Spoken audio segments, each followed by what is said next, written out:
Welcome in, everybody. Thanks for watching and listening. We have a huge guest today. We're talking with actor Jesse Metcalfe, rolling all the way back to 2005, Desperate Housewives. But we're here to talk about his new project, On a Wing and a Prayer, a Prime original, April 7th, also starring Dennis Quaid and Heather Graham, and just a fantastic cast all the way around. Wonderful movie. And I have to say, this is based on true events. Thank you for your time, Jesse. It's a pleasure to meet you. Of course. Yeah, my pleasure. Thanks for having me. Absolutely. Well, this is such a great film. And when audiences have a chance to watch this, I believe they will just be in for such a wonderful treat. You've done so many different types of projects, but I always like to ask, what is it that attracted you to this project in particular? Because it is markedly different than some of the things that you've done before. I mean, Thanks for obviously, noticing. yeah, well, yeah, of Thanks course, for yeah, noticing. very Yeah, different. I mean, no pun intended, but this role is a nice departure for me from, all my, matinee idol stuff, which I'm really trying to move away from. I'm 44 years old, and I think I have a lot more to offer, from an acting perspective.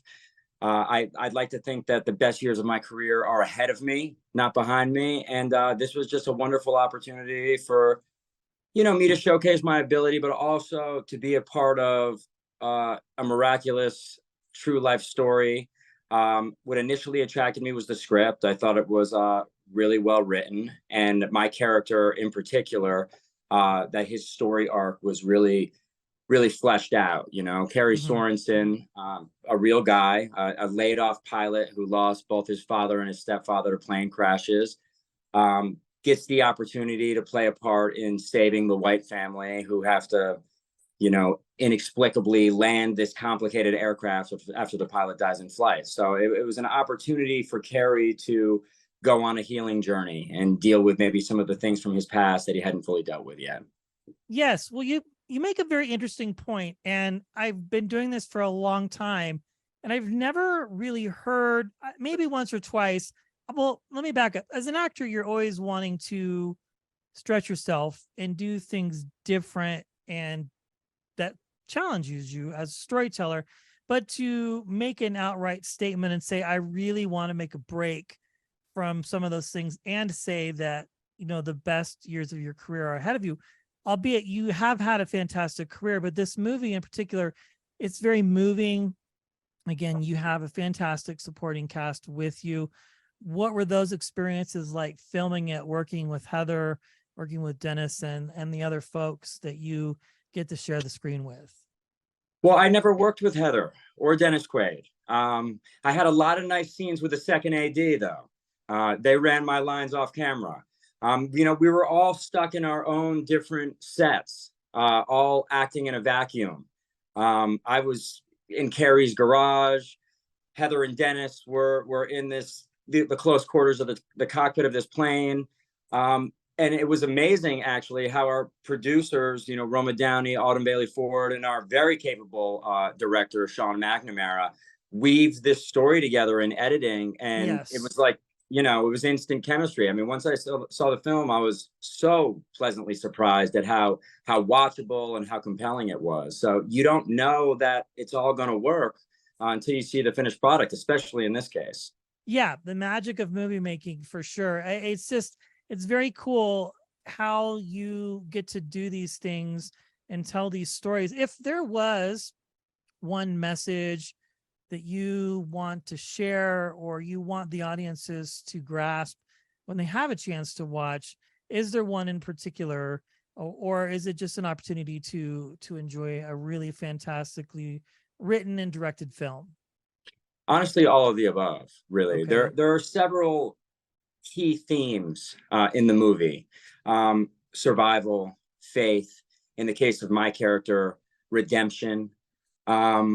I think, yes, this was, it was a miraculous event. It was truly a miracle that Doug White was able to land this plane. I mean, my character, Kerry, was quoted as saying that there was a less than 5% chance that they would be able to land the plane successfully and ultimately survive. But a lot of people came together to make this miracle happen. So for me, I think the message of the movie is to is to ask for help, you know, and to lean on others when you're going through hard times in life. Faith is essential. Roma always uses this quote that there's no atheists in a foxhole. You know, when Mhm. you're in a life and death situation, you're going to find some form of faith. Right. Believe you me. Um, so it's always good to have a spiritual connection, a connection to a power greater than yourself, faith. But it's also about letting people know when you need help and people coming together to lift others up. And I think that rings true throughout all the storylines in the film. Yes, and that was one of the other things. I enjoy Roma's films. Dennis has done other things too. I can only imagine just some really great, challenging.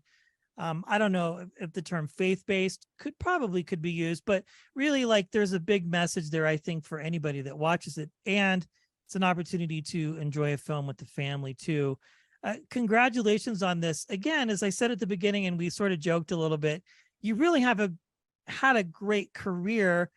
Thank Now I you. was doing some research and looking at things, and I don't know how accurate the internet is these days. It's hard to tell, but you're from Carmel, correct? That's where you were born and raised, or you No, spent time I there? was born in Carmel, California, but I was ironically raised in Connecticut, where my Okay, character Kerry Sorensen's also from. He's from nice. Danbury, and Okay. I'm from the New London, Waterford area. Okay. So very interesting. So going back to the beginning, Desperate Housewives, was that really where things just exploded for you? And that's how you were Absolutely, on the yeah. map? Yeah, absolutely. I mean, that show really made me a household name.